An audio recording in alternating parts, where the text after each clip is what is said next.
नमस्कार दोस्तों, मैं विवेक आप सभी मित्रों का एक बार फिर से माय हिंदी गुरुजी में बहुत बहुत स्वागत करता हूं। दोस्तों, हिंदी व्याकरण की तीसरी कड़ी में आज लिपि क्या है, इन बातों की चर्चा करते हैं मित्रों।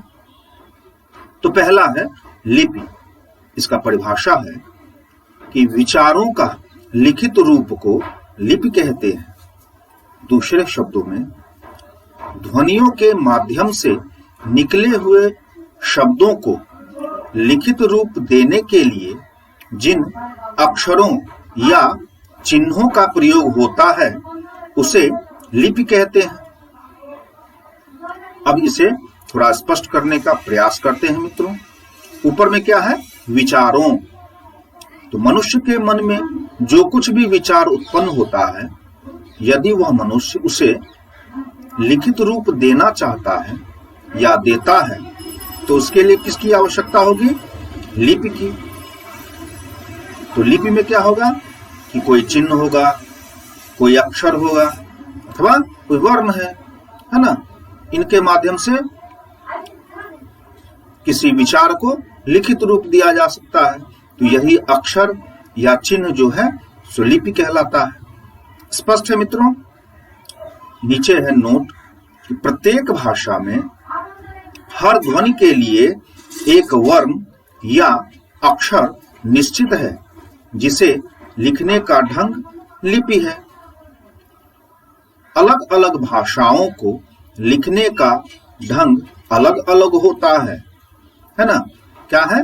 प्रत्येक भाषा को, दुनिया की जितनी भी भाषाएं हैं, यदि उसको लिखित रूप दिया जाए तो किसी अक्षर, वर्ण या चिन्ह की आवश्यकता होगी, जिसे हम लिपि कहते हैं।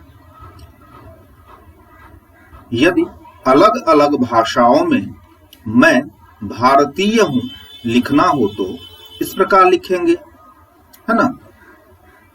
अब नीचे है भाषा, दूसरी तरफ है ढंग या तरीका। तो पहला है हिंदी भाषा में यदि मित्रों मैं भारतीय हूं लिखना हो तो देवनागरी लिपि का प्रयोग करेंगे, है ना। लेकिन यहां पर अक्षर या वर्ण क्या हुआ? तो यहां पर हुआ जैसे म, भ, र, त, य, ह, ये सभी अक्षर है या वर्ण है, जिसके माध्यम से हम इसको मैं भारतीय हूं को लिखित रूप दिया गया है। तो इसे हम लिपि कहते हैं। स्पष्ट है? अब जैसे आगे है दूसरा, अंग्रेजी भाषा में यदि मैं भारतीय हूं लिखना है तो क्या लिखेंगे? I am an Indian. क्या लिखेंगे? I am an Indian. यह रोमन लिपि में है। इसमें कौन सा अक्षर है? आई, ए, एम, एन आदि, है ना। ये सभी अक्षर हैं।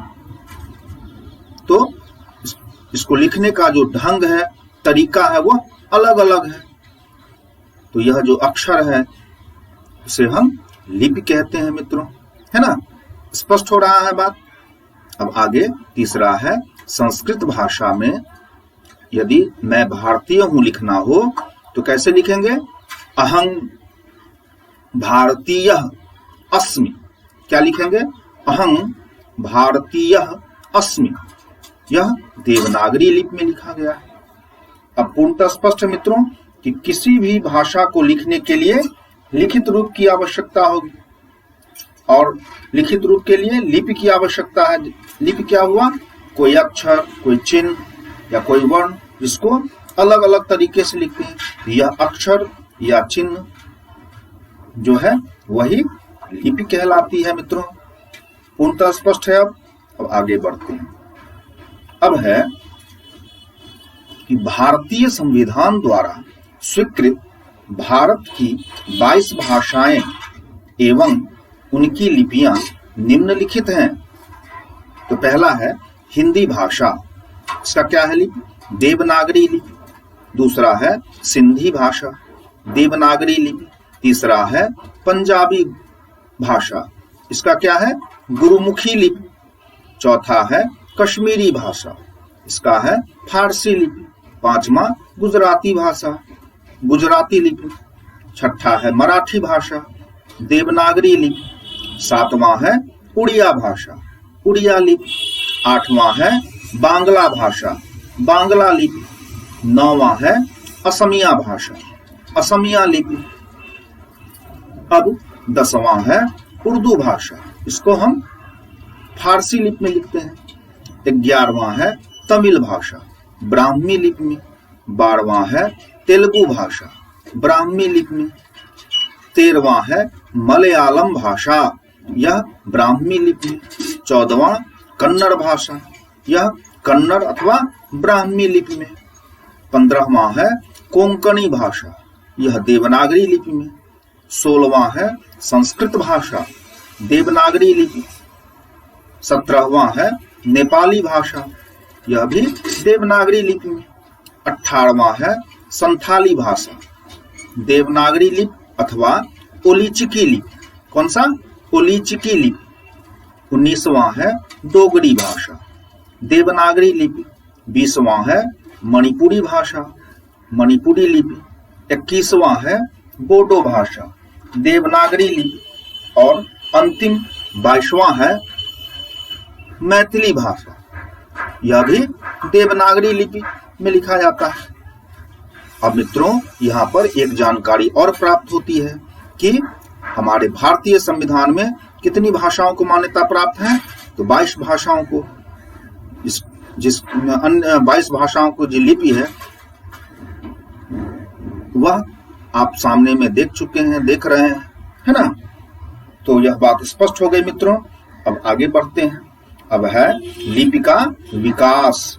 लिपि का विकास क्यों हुआ, इसके पीछे क्या उद्देश्य था, यह जानते हैं। तो लिपि का विकास इसलिए हुआ ताकि हम अपने विचारों को लिखित रूप में समझ सकें और आने वाली पीढ़ी को इसके विषय में समझा सकें।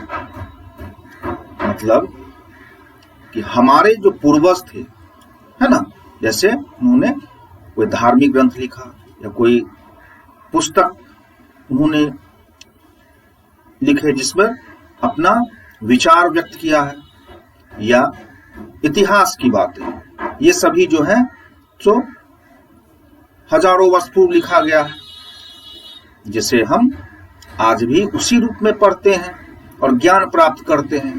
तो इसका मतलब लिपि की आवश्यकता यहाँ पर आवश्यक है,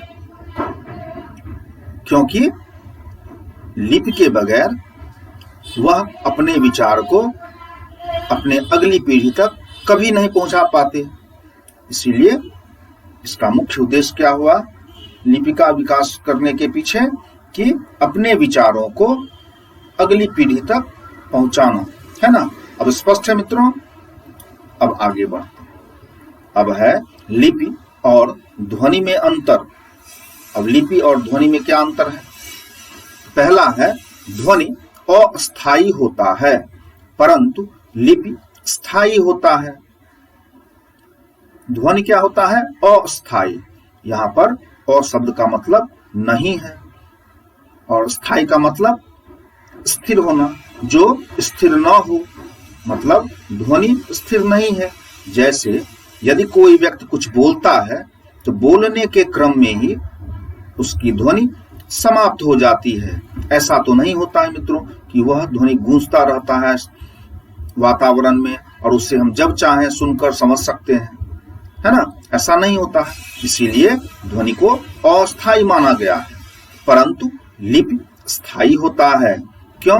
क्योंकि इसका लिखित रूप होता है जो अस्थायी है, इसको अनंत काल तक सुरक्षित रखा जा सकता है, इसीलिए लिपि स्थायी होता है। स्पष्ट है मित्रों।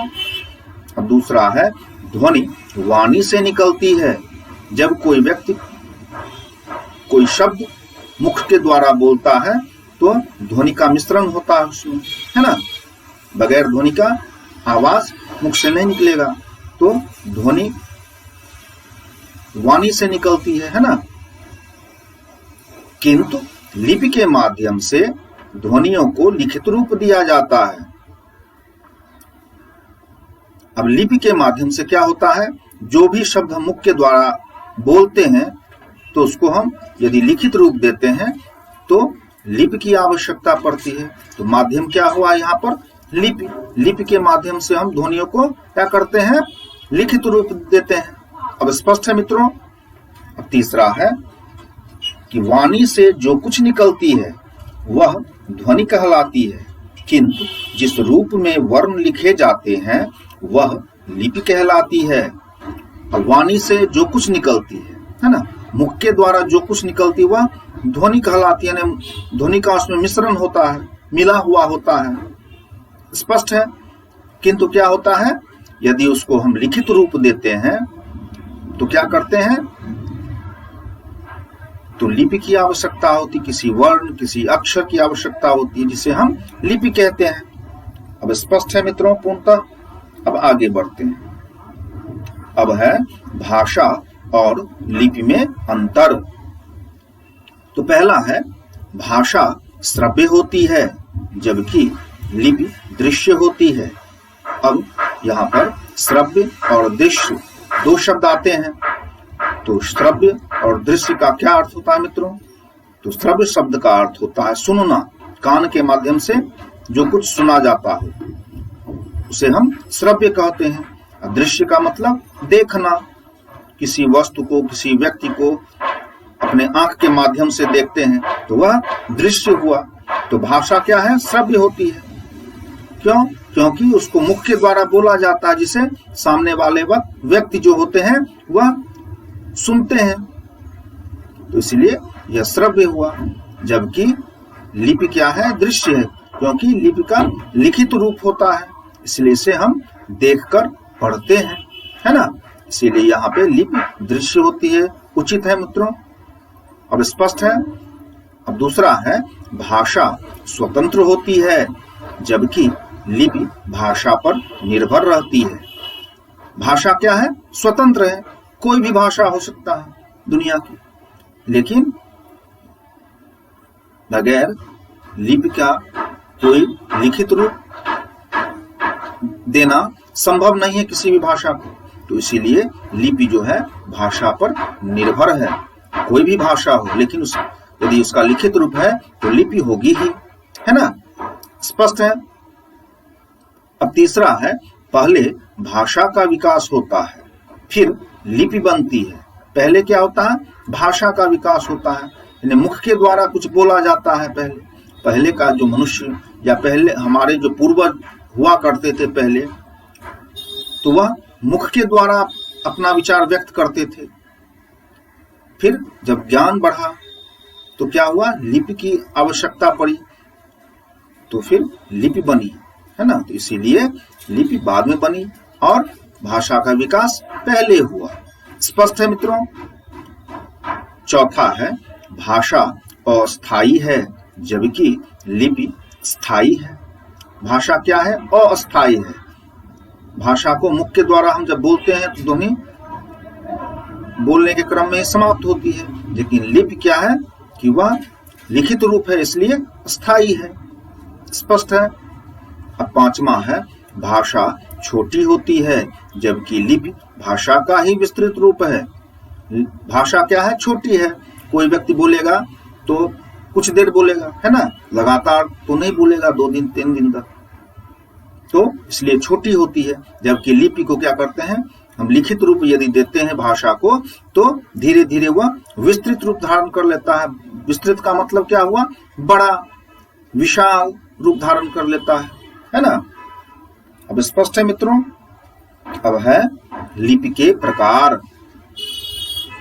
तो विश्व में मूल रूप से 3 प्रकार की लिपि होती है जो निम्नलिखित हैं।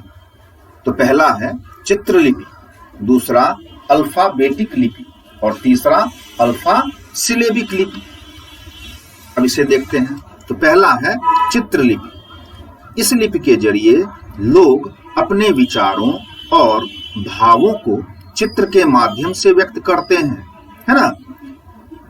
इसमें क्या करते हैं, मनुष्य अपने विचार को कोई चिन्ह बना करके या कोई चित्र बना करके, है ना, कोई फोटो बना दिया, उससे सामने वाले व्यक्ति उनकी बातों को समझ पाते हैं, तो इसलिए यह चित्रलिपि हुई। अब जैसे चीनी लिपि, चीनी भाषा, प्राचीन मिस्र लिपि, प्राचीन मिस्र भाषा, कांजी लिपि, जापानी भाषा। स्पष्ट है मित्रों।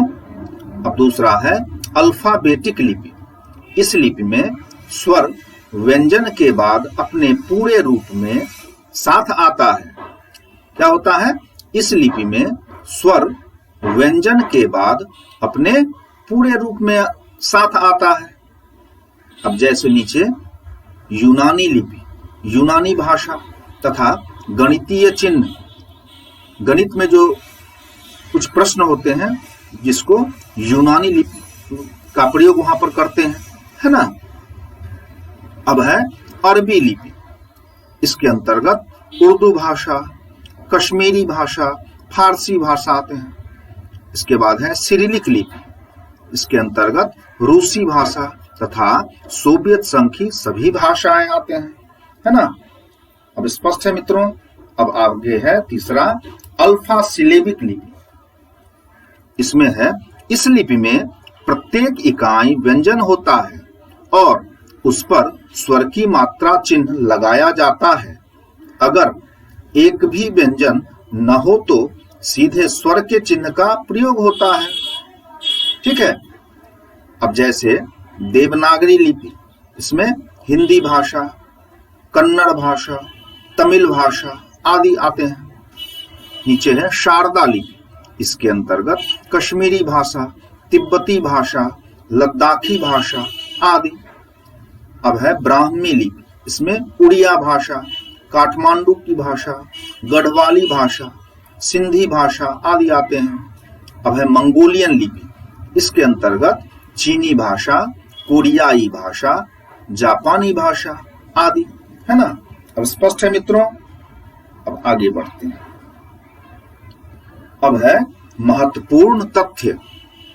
तो पहला है, लिपि का आविष्कार चित्रात्मक चिन्ह व चित्रों से हुआ है।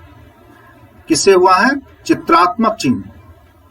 पहले के जो हमारे पूर्वज थे, तो वह जो अपना विचार है उसको सामने वालों तक पहुंचाने के लिए क्या करते थे कि कोई चित्र बना देते थे, कोई चिन्ह, है ना, कोई फोटो बना दिए जिसके द्वारा वो अपने विचार को व्यक्त करते थे और सामने वाला उनकी बातों को समझ पाते थे, है ना। इसीलिए लिपि का आविष्कार जो है चित्रात्मक चिन्ह व चित्रों से हुआ है। दूसरा है प्रारंभिक लिपि को चित्रात्मक या चिन्हात्मक लिपि कहते हैं। यह प्रारंभिक लिपि है, मतलब शुरुआती लिपि है। शुरू में लोग इसी लिपि का प्रयोग करते थे। तीसरा है प्राचीन चित्रलिपि में मेसोपोटामिया की चित्रलिपि प्रमुख है। किसकी? मेसोपोटामिया की चित्रलिपि प्रमुख है प्राचीन चित्रलिपि में। अब चौथा है कीलाक्षर लिपि। यह क्या होता है? इसमें कच्ची मिट्टी की पट्टियों पर चाकू से खोदकर लिखा जाता है। कीलाक्षर लिपि में क्या होता है कि कच्ची मिट्टी को ला करके उस पर चाकू से खोदकर जो कुछ भी लिखा जाता है ना, उसको हम कीलाक्षर लिपि कहते हैं। अब है पांचवा, भारत की सबसे प्राचीन लिपि सिंधु सभ्यता की है। भारत की सबसे प्राचीन लिपि किस सभ्यता की है? सिंधु सभ्यता की है। स्पष्ट है मित्रों। अब छठा है अशोक के स्तंभ एवं शिलालेख ब्राह्मी लिपि में लिखे गए हैं। स्पष्ट है। सातवां है ब्रेल लिपि, नेत्रहीन लोगों के पढ़ने लिखने की लिपि है। मतलब क्या है? नेत्रहीन, जिसको दिखाई नहीं पड़ता आंख के माध्यम से, तो वह क्या कैसे पढ़ेंगे? तो उसके लिए ब्रेल लिपि की आविष्कार किया गया। आठवां है 1825 में ब्रेल लिपि का आविष्कार हुआ। कितने में? 1825 में, 1825 में ब्रेल लिपि का आविष्कार हुआ। स्पष्ट है मित्रों। नौवां है ब्रेल लिपि में 64 अक्षर, मतलब 64 अक्षर तथा 6 उभरे हुए डॉट्स या बिंदु होते हैं, जिसको देखकर क्या करते हैं, जो नेत्रहीन व्यक्ति हैं वह उसे छू करके और यह समझ पाते हैं कि क्या लिखा हुआ है। ठीक है मित्रों, तो इन्हीं बातों के साथ अब आगे बढ़ते हुए और अंतिम पड़ाव पर पहुंचते हुए मैं आप सभी लोगों से, सभी दोस्तों से यह कहना चाहता हूं कि यदि मेरा पाठ्यक्रम या विषय वस्तु पसंद आए, तरीका पसंद आए, तो आप सभी मित्रों से मेरा निवेदन है कि लाइक बटन अवश्य दबाएं, सब्सक्राइब करें। सब्सक्राइब करने से क्या होगा कि नई सूचना आप तक सर्वप्रथम पहुंचेगा, जिससे आप सर्वप्रथम लाभ पा सकते हैं। और शेयर करना ना भूलें मित्रों, इससे क्या होगा कि हमारे जो अन्य बंधु हैं वह भी इससे लाभ प्राप्त कर सकते हैं, उससे कुछ जानकारी मिल सकती है। तो शेयर भी अवश्य करें और कमेंट करें। कमेंट करने से हमें यह जानकारी प्राप्त होगी कि हम जिस रास्ते पर आगे बढ़ रहे हैं उसमें क्या कमी है, उस कमी को दूर करने का हम प्रयास करेंगे। इसकी जानकारी हमें कमेंट करने के जब आप करेंगे तो उससे हमें जानकारी मिलेगी, तो कमेंट भी अवश्य करें मित्रों। अब इन्हीं बातों के साथ अंतिम पड़ाव पर आकर के मैं आप सभी मित्रों को कुछ पंक्ति सुनाना चाहता हूं, पेश करना चाहता हूं कि उदास लम्हों की न कोई याद करना, उदास लम्हों की न कोई याद करना, तूफान में भी वजूद अपना संभाल कर रखना। किसी की जिंदगी की खुशी हो तुम, किसी की जिंदगी की खुशी हो तुम, यही सोचकर अपना ख्याल रखना। मित्रों, इन्हीं बातों के साथ मैं ऊपर वालों से यह दुआ करता हूं कि आप सभी मित्र सुरक्षित रहें, स्वस्थ रहें और आपका परिवार भी सुरक्षित रहे, स्वस्थ रहे और आप सभी लोग जिंदगी की नई ऊंचाइयों को छूते रहें। बस इन्हीं बातों के साथ मैं अपनी बात को समाप्त करता हूं। धन्यवाद मित्रों।